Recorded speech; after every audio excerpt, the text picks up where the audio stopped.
Bienvenido a una transmisión más. Nos encanta poder estar conectados juntos y que podamos aprender semana tras semana. El día de hoy nuestro pastor Sergio Urbano nos trae un mensaje muy retador acerca de en dónde está nuestra esperanza.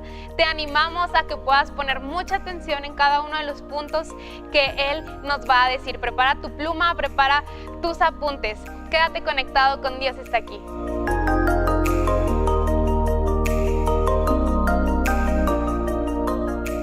Les saludamos con mucho gozo y como Dios ha llenado nuestras vidas de ese gozo muy especial, la plenitud de gozo. Bueno, ese es mi deseo y mi oración para cada uno de ustedes, que disfruten no cualquier gozo, sino el gozo del Señor Jesús en sus corazones.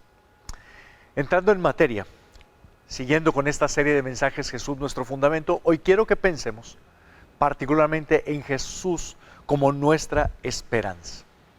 Y evidentemente cuando hablamos de esperanza no estamos hablando de un pensamiento vago o de un sentimiento alegre, positivo, sin ningún fundamento.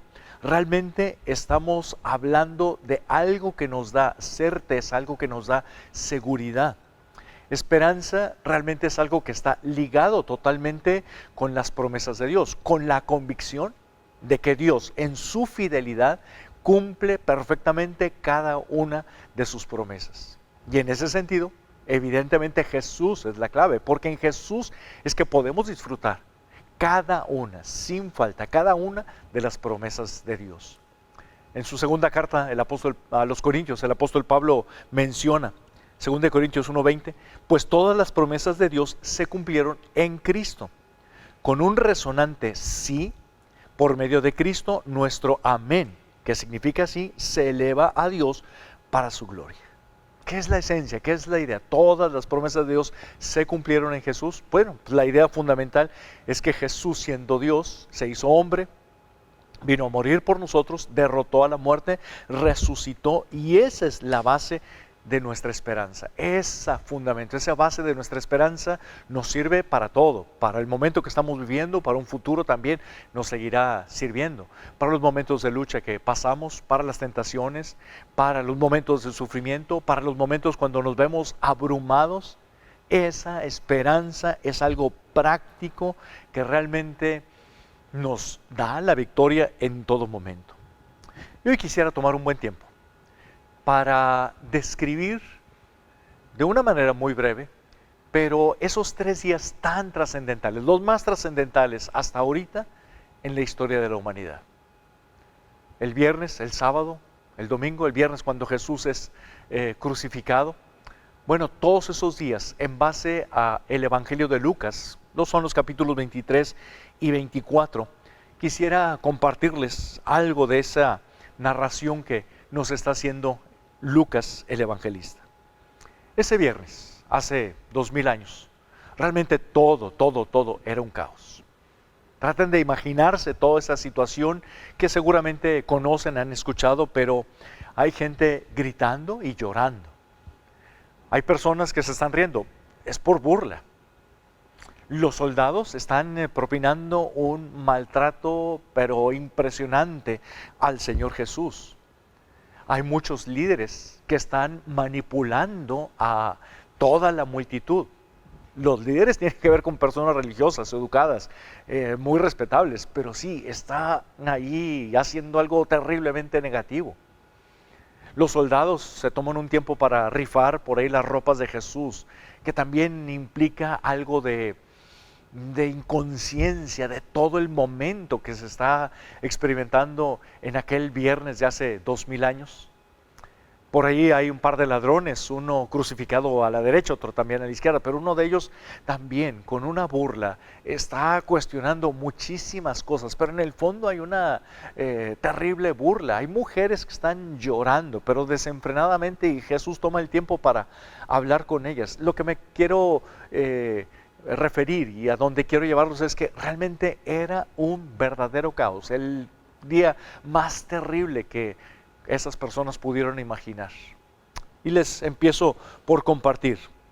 En Lucas capítulo 23, versículos 44 al 46 dice: y era alrededor del mediodía, y la tierra se llenó de oscuridad hasta las 3 de la tarde. la luz del sol desapareció.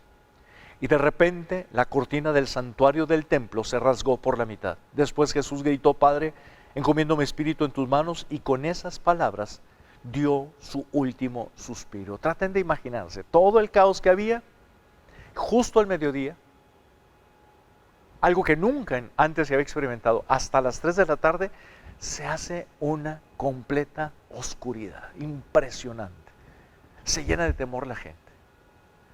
Y justo a las 3 de la tarde, Jesús da su último suspiro.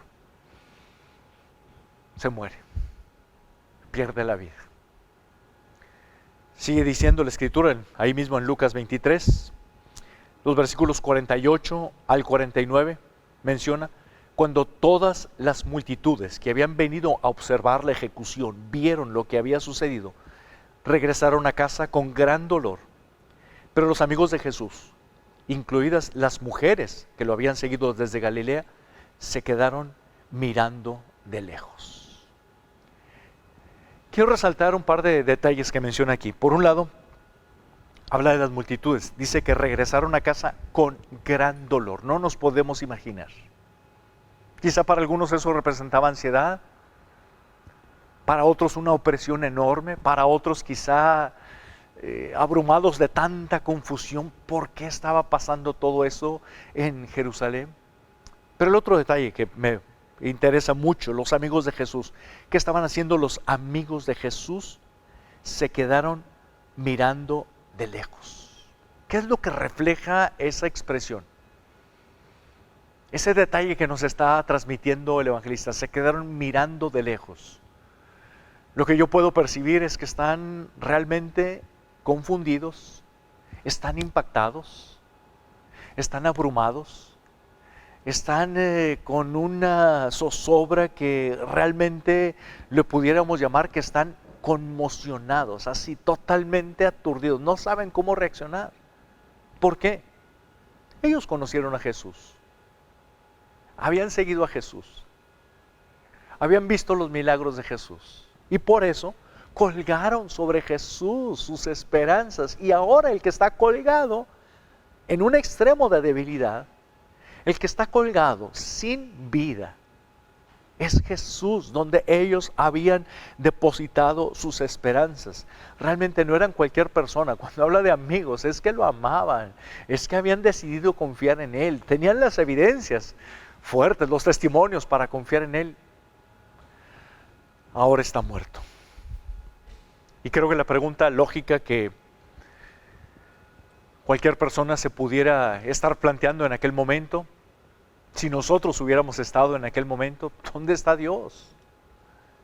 En medio de toda esta confusión, de toda esta injusticia, de todo este desorden, de todo este caos, ¿por qué Dios es tan insensible? ¿Por qué Dios es tan lejano? ¿Por qué Dios está tan ausente? Como que, bueno, esto se salió tan de control que ni siquiera Dios puede tener control de esta situación. Y creo que a veces se parece a lo que tú y yo experimentamos, enfrentamos. La enfermedad, las pérdidas de seres amados, el hecho de saber que, bueno, estamos con el tratamiento carísimo, que ni siquiera alcanzó el seguro de gastos médicos, y ese tratamiento carísimo no tuvo un resultado positivo. Cuando a veces hay quiebras, se pierden todos los ahorros. Cuando hay situaciones donde los problemas con los hijos han llegado demasiado lejos, parece que ya no hay remedio. Como que todas esas situaciones nos están demostrando dónde está Dios. Está lejos, está ausente. Tú y yo en la pandemia y todas las crisis que ha implicado nos hacen preguntarnos: ¿tendrá un propósito? ¿Saldremos de esta? ¿Cómo vamos a salir de esta? ¿Cuándo vamos a salir de esta? ¿Recobraremos muchas cosas que en el transcurso hemos perdido? ¿Dónde está Dios en medio de todo esto? Pero siguiendo con la narración de la Escritura, Lucas capítulo 23. ¿Qué pasó después? Jesús ya está muerto, pero ¿qué pasó después? Menciona cómo José de Arimatea está haciendo los trámites para enterrarlo, y les describo lo que dice los versículos 53 al 55. Lucas 23, del 53 al 55 dice: Luego bajó el cuerpo de la cruz, lo envolvió en un largo lienzo de lino y lo colocó en una tumba nueva que había sido tallada en la roca. Esto sucedió el viernes por la tarde, el día de la preparación, cuando el día de descanso estaba por comenzar. Mientras llevaban el cuerpo, las mujeres de Galilea iban detrás y vieron la tumba donde lo colocaron. Las mujeres atinaron a ver dónde lo habían colocado. Se sintieron un poquito frustradas porque la idea era preparar el cuerpo. No lo pudieron hacer porque ya empezaba el día de descanso, el día sábado. No podían hacer eso. Y realmente viene toda esa larga tarde del viernes, ya Jesús muerto, ya Jesús en la tumba. Viene después el sábado. ¿Y qué pasa el sábado? Nada. Literalmente no pasa nada. Parece que todo aquel caos que se vivió el viernes, a Dios no le importa ni le interesa actuar, hacer justicia de ninguna manera. Y es cuando los sentimientos de impotencia y de desesperanza se van profundizando en toda aquella experiencia de la gente, de los amigos de Jesús y mucha multitud que también estaba viviendo todo eso. Evidentemente, tú y yo tenemos una superventaja, la perspectiva de 2000 años. Y creo que fácilmente pudiéramos nosotros intervenir. No se desanimen, no se desesperen. Es cuestión de un ratito, es cuestión de unas horas. Va a venir el domingo, va a venir la resurrección. Dios está preparando algo especialmente maravilloso. Sí, porque nosotros tenemos esa perspectiva. Y precisamente avanzamos en todo lo que es la narración del Evangelio y nos vamos a Lucas capítulo 24 del 1 al 7. Dice: el domingo muy temprano por la mañana, las mujeres fueron a la tumba, llevando las especies que habían preparado. Encontraron que la piedra de la entrada estaba corrida a un costado. Entonces entraron, pero no encontraron el cuerpo del Señor Jesús. Mientras estaban ahí perplejas, de pronto aparecieron dos hombres vestidos con vestiduras resplandecientes. Las mujeres quedaron aterradas y se inclinaron rostro a tierra. Entonces los hombres preguntaron: ¿por qué buscan entre los muertos a alguien que está vivo? Él no está aquí, ha resucitado. Recuerden lo que dijo en Galilea, que el Hijo del Hombre debía ser traicionado y entregado en manos de hombres pecadores y ser crucificado, y que resucitaría al tercer día. Esa imagen del pasaje. Él no está aquí, ha resucitado. Ese es el mensaje más precioso del Evangelio. ¿Y cuál es la idea? Bueno, la esencia del Evangelio es esa: Dios se hizo hombre. El propósito era venir a morir por nosotros, tomar nuestro lugar para que nuestros pecados puedan ser perdonados. Pero también vino a resucitar para que no exista en lo absoluto ni la más pequeña duda del valor, la trascendencia de esa muerte, y para que tú y yo tengamos la seguridad de la vida eterna con Él. Y lo quiero aplicar en el sentido de que, bueno, también ese mismo mensaje del Evangelio, la muerte y la resurrección de Jesús, nos llenan a nosotros de esperanza. Realmente podemos pasar por situaciones abrumadoras, por situaciones críticas, por situaciones trágicas, por situaciones que sobrepasan nuestras fuerzas, nos desgastan y parece que ya no vamos a salir de eso. Como Jesús murió y resucitó, tenemos también la confianza de que Él es vencedor, y nosotros por consecuencia también somos más que vencedores. Aún en las peores situaciones que tú y yo podamos atravesar, Él, que es fiel, que es grande, que es Dios, está trabajando para hacer algo infinitamente mejor de lo que tú y yo estamos imaginando. Los amigos de Jesús lo vieron morir, sufrieron una decepción, una frustración y una desesperanza al extremo, sí, pero también lo vieron resucitar. Y por eso, con una tremenda fuerza, con una vitalidad, con un impacto tremendo, se dedicaron, entregaron su vida a compartir esa verdad histórica de la resurrección de Jesús. ¿Con qué consecuencias? Pues 2000 años después y un poquito más, tenemos a muchas personas, entre ellas yo, que estamos listos para servir, para dar nuestra vida por el Señor Jesús. Ese es el impacto de aquella resurrección. Tú y yo adoramos a un Señor que venció absolutamente todo. Adoramos a un Señor que venció la muerte. Adoramos a un Señor que nos dice y nos recuerda una y otra vez: yo soy la resurrección y la vida. El que cree en mí, aunque esté muerto, vivirá. No es cualquier cosa, pero esa es la esencia del Evangelio. Y en ese contexto, quiero que nos preguntemos, bueno, ¿qué tiene que ver con nosotros? ¿Qué tiene que ver con nosotros en este momento actual? De manera práctica, ¿qué podemos recordar y cómo relacionar la muerte y resurrección de Jesús con nuestra esperanza, con el fundamento de tener a Jesús como nuestra esperanza?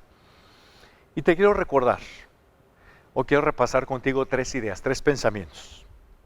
Número 1, ese poder y esa esperanza están disponibles para ti. Ese poder y esa esperanza que emanan de la resurrección están literalmente al alcance de tu mano.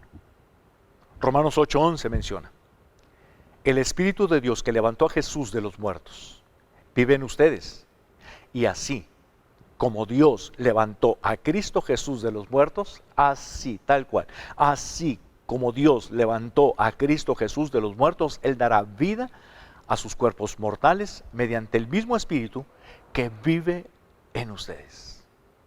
Es más, lo quiero repetir, esa expresión central de Romanos 8:11. Así como Dios levantó a Cristo Jesús de los muertos, Él dará vida. Por favor, tómate el tiempo. Identifica tus fracasos. Identifica lo que ya ves en una tumba, lo que está muerto en tu vida, que puedes apreciar que ya terminó en tu vida. Tu matrimonio, quizá una relación quebrantada, quizá con tus hijos, tu empresa, tus finanzas, tus sueños ya desaparecieron, tu salud, has tenido pérdidas de seres amados. Bueno, pudiéramos hacer una lista larga. Para mí me importa que sí las identifiques, pero no es tan importante en el sentido de que pueden ser abrumadoras para ti. Es más, esas cosas que ya identificaste como una pérdida pueden tener años enteros de haber padecido esa muerte en una relación, en un sueño, en algún proyecto. Pero lo que quiero resaltar es: Jesús se levantó de la tumba. Eso para ti, para mí, es garantía de que Él le puede infundir nueva vida literalmente a lo que sea, así tenga años de muerto. Puede ser tu familia, puede ser tu empresa, puede ser un sueño, puede ser lo que sea. Por Jesús, tú y yo tenemos al alcance ese poder. Número 2, ese poder y esa esperanza están disponibles para ti por la fe. Ese pensamiento es el que le agrego. El poder y la esperanza que surgen de la muerte y la resurrección de Jesús, que están totalmente disponibles, hay una forma, hay una clave, hay una llave para que sí esté al 100% aprovechada por ti y por mí. Eso es la fe. Por eso el apóstol Pablo oraba, y yo lo oro también por ti y por todos los que con los cuales podemos tener relación. Efesios 1, 19 y 20, la primera parte dice: también pido en oración que entiendan la increíble grandeza del poder de Dios para nosotros, los que creemos en Él. Es el mismo poder que levantó a Cristo de los muertos. Voy a ser muy reiterativo, lo leo nuevamente, esta parte de la oración. También pido en oración que entiendan la increíble grandeza del poder de Dios para con nosotros, los que creemos en Él. Es el mismo poder que levantó a Cristo de los muertos. Otra vez está hablando de la resurrección, pero el elemento fuerte que quiero destacar de esta oración está disponible para los que creemos en Él. Parece algo muy sencillo. Con todo lo sencillo que sí es, para algunos dramáticamente es algo difícil de hacer. ¿Por qué? ¿A qué me refiero? Hay muchas personas que prefieren confiar, no en la muerte y resurrección de Jesús, no en Jesús como la persona que es, sino en ellos mismos. Se manifiesta de muchas maneras. Si yo quiero tener seguridad económica, no, yo prefiero tener un guardadito en el banco, prefiero depender de mi trabajo, prefiero depender de mis inversiones, de lo que sea.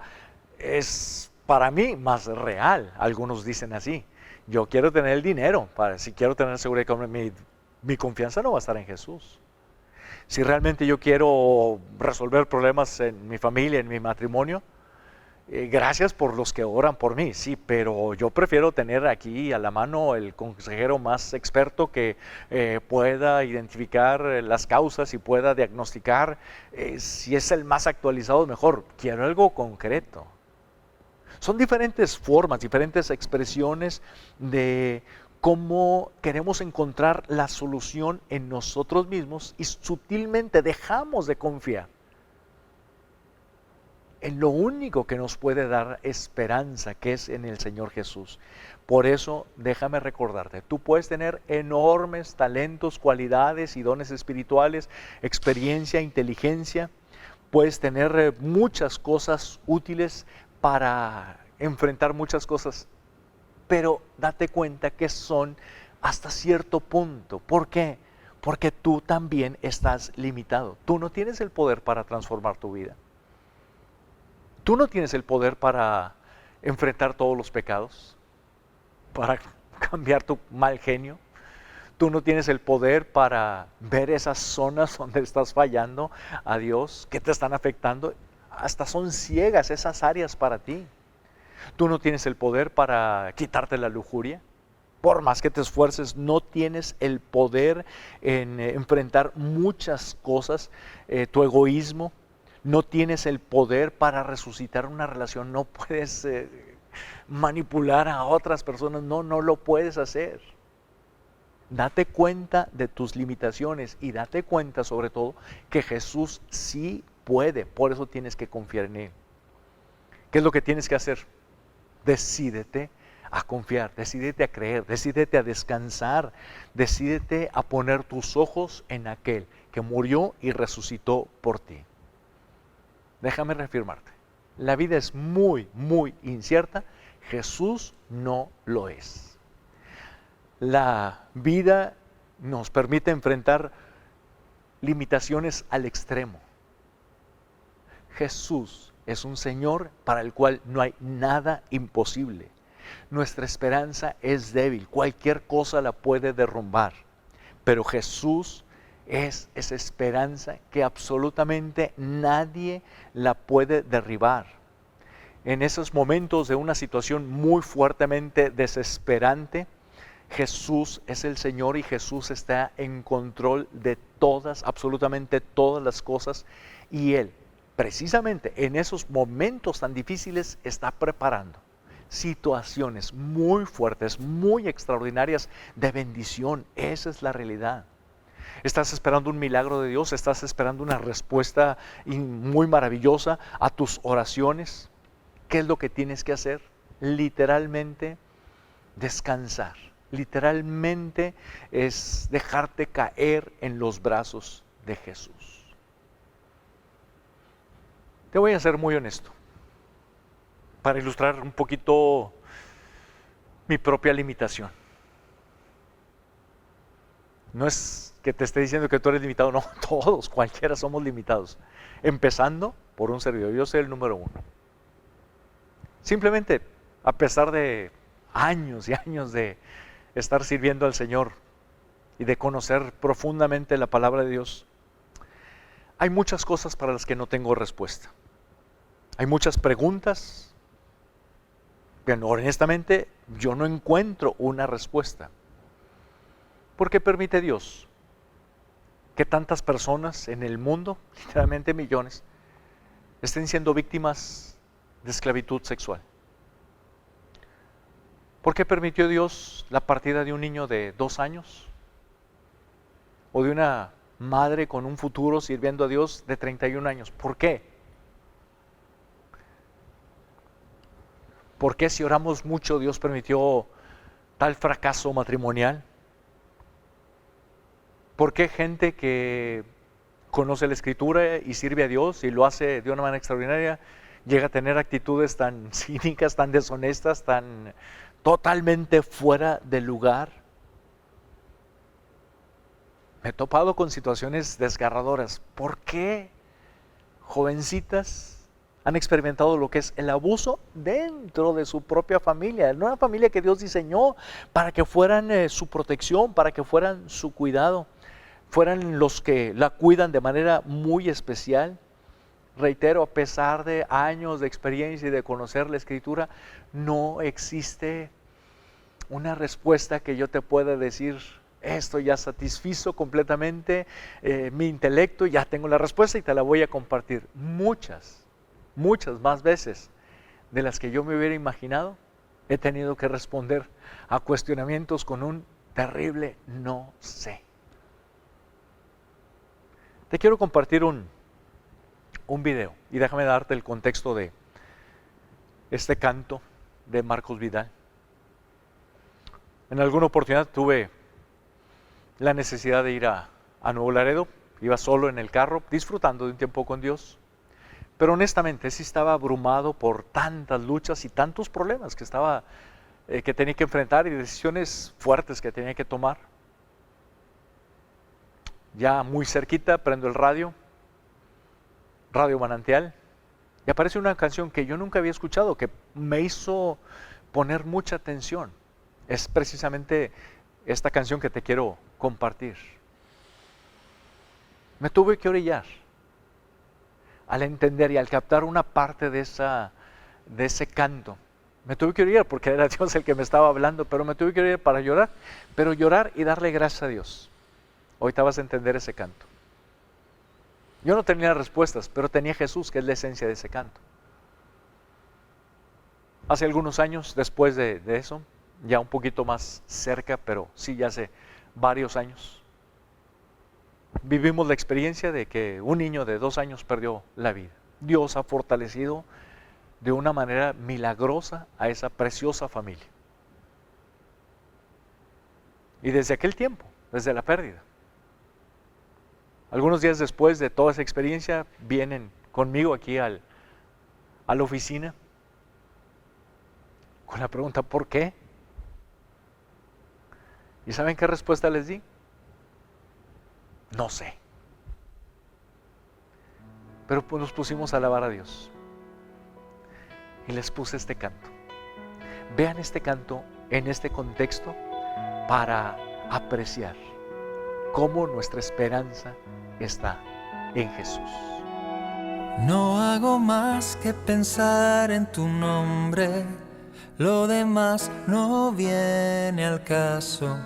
No hago más que soñar con tu nombre y dormirme en tu abrazo. Volverás a darme vida, restaurando paso a paso.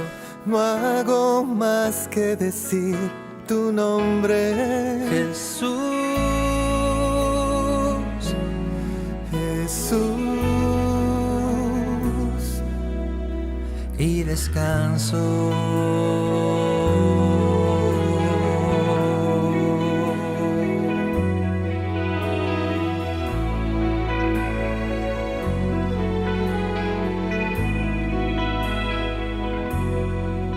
Hay momentos difíciles de controlar, hay dolores que no se anestesian, situaciones que no lograré comprender, despedidas que hieren y espantan.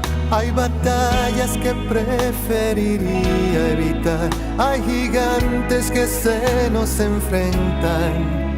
Y solo hay una luz, un destello que trae esperanza a mi corazón. Yo no hago más que pensar en tu nombre, lo demás no viene al caso. No hago más que soñar con tu nombre y dormirme en tu abrazo. Volverás a darme vida, restaurando paso a paso. No hago más que decir tu nombre, Jesús, Jesús. Y descanso. Y descanso.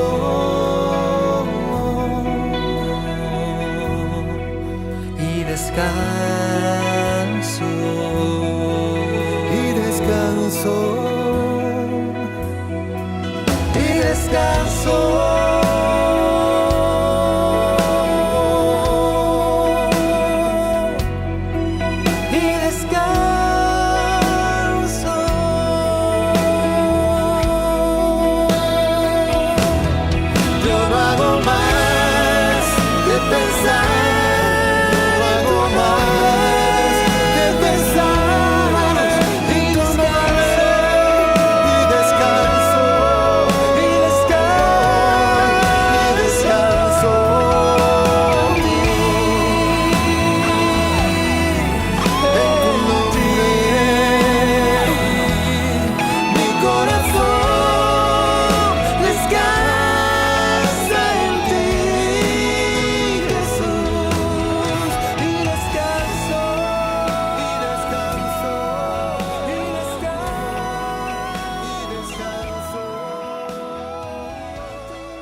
Muy sencillo el mensaje del canto.